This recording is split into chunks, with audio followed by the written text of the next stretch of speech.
하나님 말씀 요한복음 11장 1절에서 16절까지의 말씀입니다. 요한복음 11장 1절에서 16절까지의 말씀 제가 봉독해 드리겠습니다.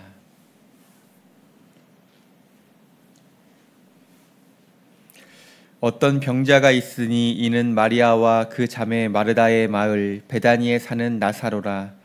이 마리아는 향유를 주께 붓고 머리털로 주의 발을 닦던 자요, 병든 나사로는 그의 오라버니더라. 이에 그 누이들이 예수께 사람을 보내어 이르되 주여 보시옵소서, 사랑하시는 자가 병들었나이다 하니, 예수께서 들으시고 이르시되 이 병은 죽을 병이 아니라 하나님의 영광을 위함이요 하나님의 아들이 이로 말미암아 영광을 받게 하려 함이라 하시더라. 예수께서 본래 마르다와 그 동생과 나사로를 사랑하시더니 나사로가 병들었다 함을 들으시고 그 계시던 곳에 이틀을 더 유하시고 그 후에 제자들에게 이르시되 유대로 다시 가자 하시니, 제자들이 말하되 랍비여, 방금도 유대인들이 돌로 치려 하였는데 또 그리로 가시려 하나이까?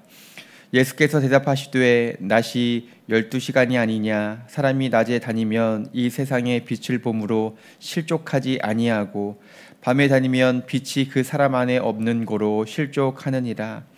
이 말씀을 하신 후에 또 이르시되 우리 친구 나사로가 잠들었도다. 그러나 내가 깨우러 가노라. 제자들이 이르되 주여, 잠들었으면 낫겠나이다 하더라. 예수는 그의 죽음을 가리켜 말씀하신 것이나 그들은 잠들어 쉬는 것을 가리켜 말씀하심인 줄 생각하는지라. 이에 예수께서 밝히 이르시되 나사로가 죽었느니라. 내가 거기 있지 아니한 것을 너희를 위하여 기뻐하노니 이는 너희로 믿게 하려 함이라. 그러나 그에게로 가자 하시니 디두모라고도 하는 도마가 다른 제자들에게 말하되 우리도 주와 함께 죽으러 가자 하니라. 아멘. 새벽을 깨워 말씀과 기도의 자리로 나오신 성도님들을 환영하고 축복합니다. 요한복음의 특징 중에 한 가지는 표적이라고 하는 단어를 사용한다는 점입니다. 표적. 이 표적은요, 헬라어로 세메이온이라고 하는데요, 이 표적은 무엇을 가리킨다, 지시한다, 이러한 뜻입니다.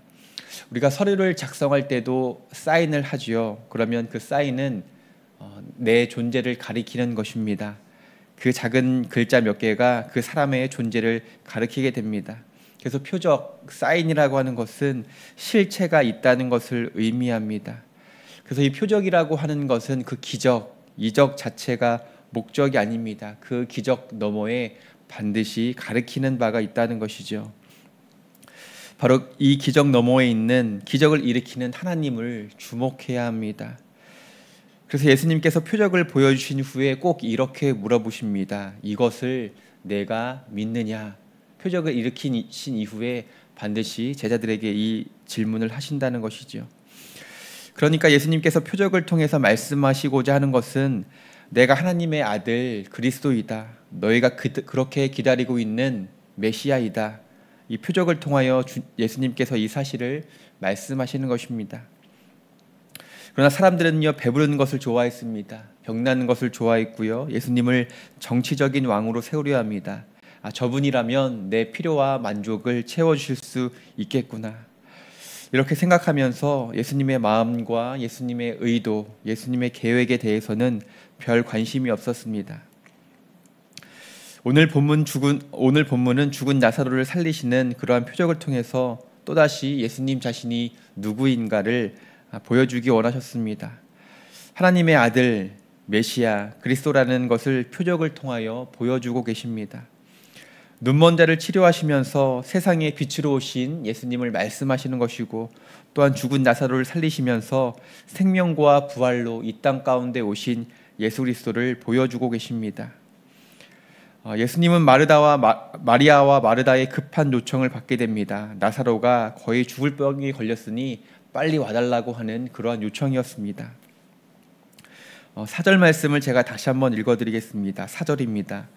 예수께서 들으시고 이르시되 이 병은 죽을 병이 아니라 하나님의 영광을 위함이요 하나님의 아들이 이로 말미암아 영광을 받게 하려 함이라 하시더라.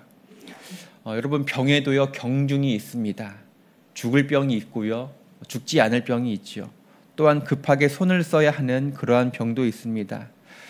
마르다와 마리아의 마음은 다급한데 예수님은 이 병이 죽을 병이 아니라고 말씀하십니다. 오히려 여유가 있으셨습니다. 그리고 이어서 이렇게 말씀하시는 것이죠. 이 병은 죽을 병이 아니라 하나님의 영광을 위함이다. 그리고 이 일을 통하여서 하나님의 아들이 영광을 받게 될 것이다. 요한복음 9장에 보면 예수님께서 소경된 자를 고치실 때도 이와 같이 말씀하셨습니다. 9장 3절 말씀 제가 읽어드리겠습니다. 예수께서 대답하시되 이 사람이나 그 부모의 죄로 인한 것이 아니라 그에게서 하나님이 하시는 일을 나타내고자 하심이라. 하나님께서 질병을 바라보시는 관점이 있습니다. 나사로의 질병은 하나님의 영광을 위한 것이었습니다. 소경이 눈먼 것도 하나님이 하시는 일을 드러내고자 함이었습니다. 예수님의 말씀을 내 삶에 적용해 보면 이런 것이죠. 내가 겪는 질병, 내가 겪는 고통과 어려움이 하나님께 영광이 될 수 있다는 것입니다. 내가 겪는 질병과 고통이 어떻게 하나님께 영광이 될 수 있는가? 어떻게 하나님의 영광이 드러날 수 있는가? 이러한 질문을 가지고 계속해서 말씀을 보도록 하겠습니다. 나사로가 병들었다는 소식을 들은 이후에 예수님은 바로 나사로에게 가지 않으십니다. 5절 말씀에 이렇게 말씀하십니다. 예수께서 본래 마르다와 그 동생과 나사로를 사랑하시더니 사랑하는 자가 병들었습니다. 여러분, 사랑하는 자가 병들었으면 어떻게 해야 할까요? 내가 사랑하는 가족, 자녀들이 병들었다고 한다면 단번에 달려가야 하는 것이 일반적입니다. 우리가 생각하기에는 바로 달려가야 합니다. 그런데 6절에 보면 예수님께서 그 소식을 듣고도 계시던 곳에 이틀이나 더 머무셨습니다. 그러면 우리가 이런 생각을 해볼 수가 있는 것이죠. 예수님께서 지체하실 수밖에 없는 그러한 다급한 일이 있으셨는가?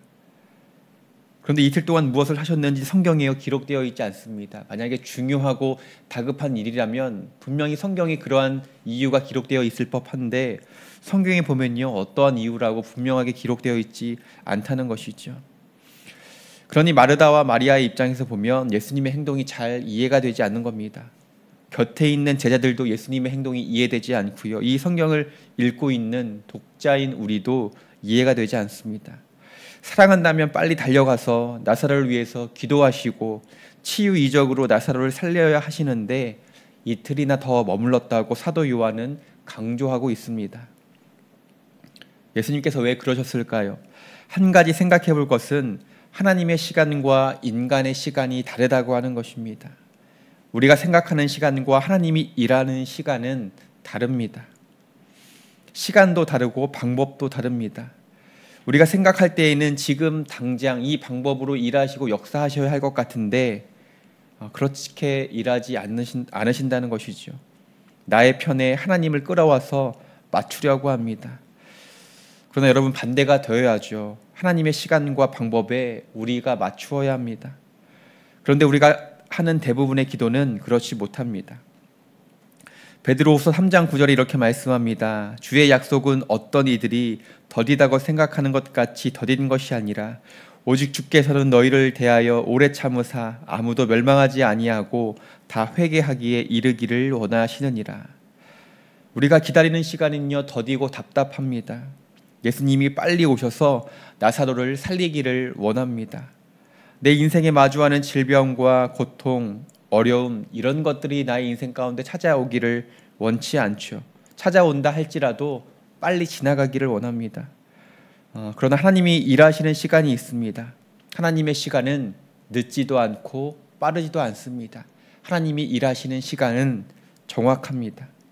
예수님이 이틀 동안 머무시는 분명한 이유가 뒷부분에 나옵니다.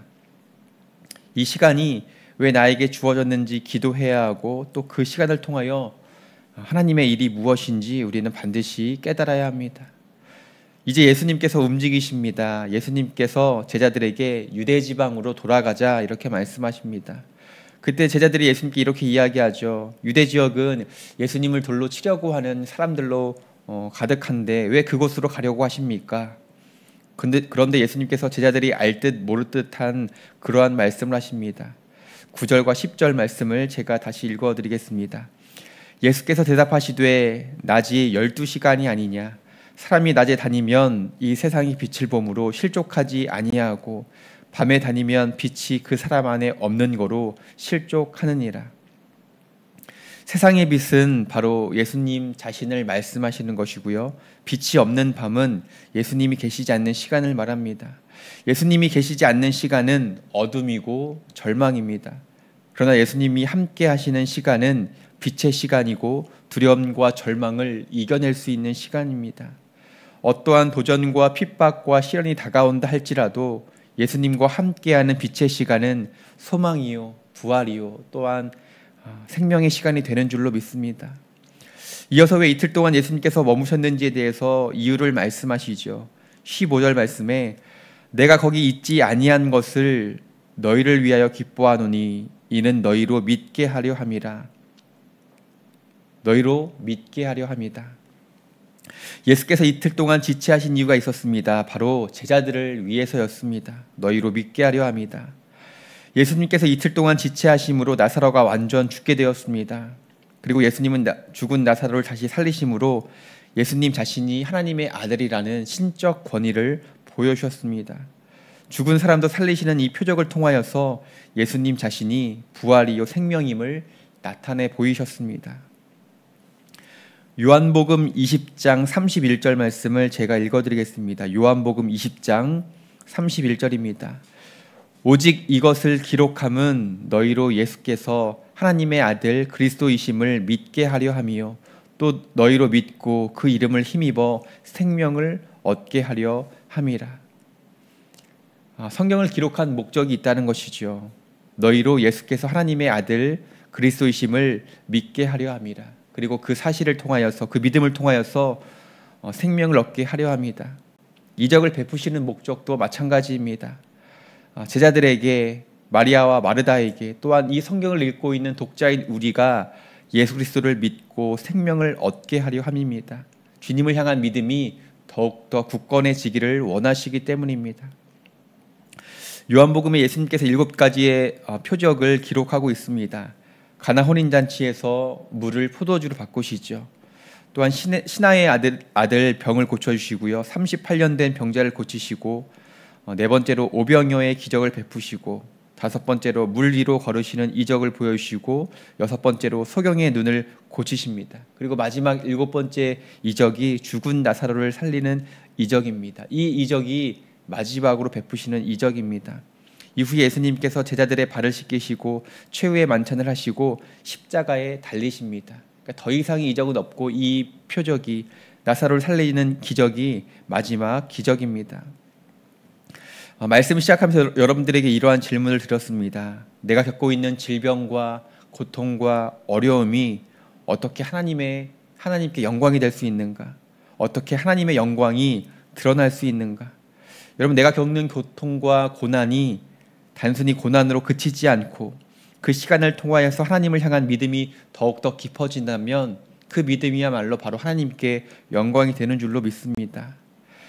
고난의 시간을 지날 때 가장 지혜로운 방법이 있다면 바로 하나님을 향한 믿음을 포기하지 않는 것입니다.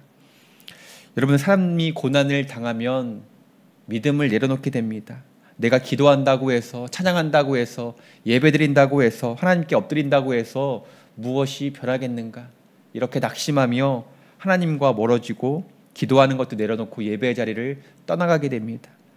그런데 그렇게 살면 고난의 시간을 지나가는 사람의 인생으로서는 가장 어리석은 인생이 된다고 하는 것입니다. 오늘 말씀을 통하여 우리에게 주시는 명확한 메시지가 있습니다. 하나님은 반드시 당신의 때와 방법으로 일하신다고 하는 사실입니다. 혹시 여러분 가운데 고통의 시간을 보내시는 분들이 있다면, 혹여나 절망과 좌절의 시간을 보내시는 분들이 있다면 하나님께 엎드리실 수 있기를 바랍니다. 하나님께서 저와 여러분을 만나주시고 우리의 삶을 선하게 인도해 가실 줄로 믿습니다. 비록 우리에게는 낙심이 되고 고통스러운 시간일지라도 그 시간은 분명 하나님을 깊이 만나는 시간이 될 줄로 믿습니다. 하나님을 향한 더욱더 깊어진 그 믿음이 하나님께 영광이 되고 하나님의 이름을 높이는 방법이 될 줄로 믿습니다. 그 시간들을 통하여 우리의 믿음이 더욱더 견고해지고 그 믿음이 하나님께 영광이 될 줄로 믿습니다. 하나님을 바라보고 의지하는 그러한 시간들을 통하여서 하나님을 더욱더 깊이 만나고 내 삶에 온전히 하나님만 드러나는 그러한 인생이 되시길 주님의 이름으로 간절히 축복합니다. 고난 가운데 계시다면 더욱더 기도하실 수 있기를 바랍니다. 그리고 하나님의 때와 방법을 구하며 하나님께 영광을 올려드리는 우리 모두가 되기를 주님의 이름으로 간절히 축복합니다. 말씀 기억하시며 함께 기도하도록 하겠습니다. 사랑하는 주님, 하나님께 기도하지만 나의 시간과 나의 방법대로 응답해 주시지 않을 때가 있습니다. 그러나 선하신 하나님께서 하나님의 때와 방법으로 우리에게 가장 좋은 것을 허락하여 주실 줄로 믿습니다. 하나님의 주권과 섭리를 인정하는 믿음을 우리에게 허락하여 주옵소서. 하나님의 때를 기다릴 때에 우리의 고난과 슬픔을 소망으로 바꿔 주실 줄로 믿습니다. 내 삶에 마주하는 고난의 순간까지도 하나님께 영광이 되기를 원합니다. 내가 겪는 고난이 단순히 고난으로 그치지 않게 하시고 그 시간을 통하여서 하나님을 향한 믿음이 더욱더 깊어지게 하여 주옵소서. 그리하여 하나님께 영광이 되게 하시고 내 삶에 역사하시는 하나님을 바라보며 하나님의 뜻을 발견하는 시간이 되게 하여 주옵소서. 나라와 민족을 위하여 기도합니다. 국가적으로 혼란의 시간을 보내고 있습니다. 대한민국 이 땅을 긍휼히 여겨 주옵소서. 하나님께서 친히 다스리시고 주관하시며 인도하여 주옵소서. 하나님이 주시는 평화가 이 땅 가운데 임하게 하시고 정치와 경제와 사회와 문화와 교육 모든 영역이 안정되게 하여 주옵소서. 교회를 위하여 기도합니다. 수표교 교회를 축복하여 주셔서 주님의 대위임령에 순종하는 복된 교회가 되게 하여 주옵소서. 선교적 사명을 감당하는 교회가 되기 원하오니 하나님 앞에 늘 겸손하게 하시고 깨끗한 그릇이 되어서 하나님 나라를 위하여 귀하게 쓰임받게 하여 주옵소서. 연로하신 성도님들과 환우분들을 위하여 기도합니다. 육신과 마음의 질병으로 고통받는 이들을 기억하여 주옵소서. 우리의 눈물을 닦아주시는 주님, 그 심령을 찾아가 위로하여 주옵소서. 치료의 광선을 비춰주셔서 속히 회복시켜 주시고 흔들리지 않는 굳건한 믿음을 더하여 주옵소서. 이 시간 귀한 예물 올려드립니다. 이 예물에 성도들의 땀과 눈물과 감사의 고백이 담겨 있습니다. 이 가정의 간절한 간구에 응답하여 주시고 하나님의 인도하심과 돌보심을 고백하는 가정 되게 하여 주옵소서. 간절한 기도의 제목 올려드립니다. 기도할 때에 하나님의 마음을 깨닫게 하시고 기도가 최고의 능력임을 고백하는 믿음의 기도가 되게 하여 주옵소서. 기도가 필요한 우리의 이웃들을 돌아보게 하시고 오늘 하루도 평안과 기쁨으로 인도하여 주옵소서. 추운 날씨 가운데 우리 성도들의 건강을 지켜 보호하여 주시고 삶의 자리에서 늘 주님을 찬양하며 예배하는 복된 삶 살아가게 하여 주옵소서. 감사드리오며 예수 그리스도의 이름으로 기도 올려드립니다. 아멘. 하늘에 계신 우리 아버지여, 이름이 거룩히 여김을 받으시오며 나라가 임하시오며 뜻이 하늘에서 이루어진 것 같이 땅에서도 이루어지이다. 오늘 우리에게 일용할 양식을 주시옵고 우리가 우리에게 죄 지은 자를 사하여 준 것 같이 우리 죄를 사하여 주시옵고 우리를 시험에 들게 하지 마시옵고 다만 악에서 구하시옵소서. 나라와 권세와 영광이 아버지께 영원히 있사옵나이다. 아멘.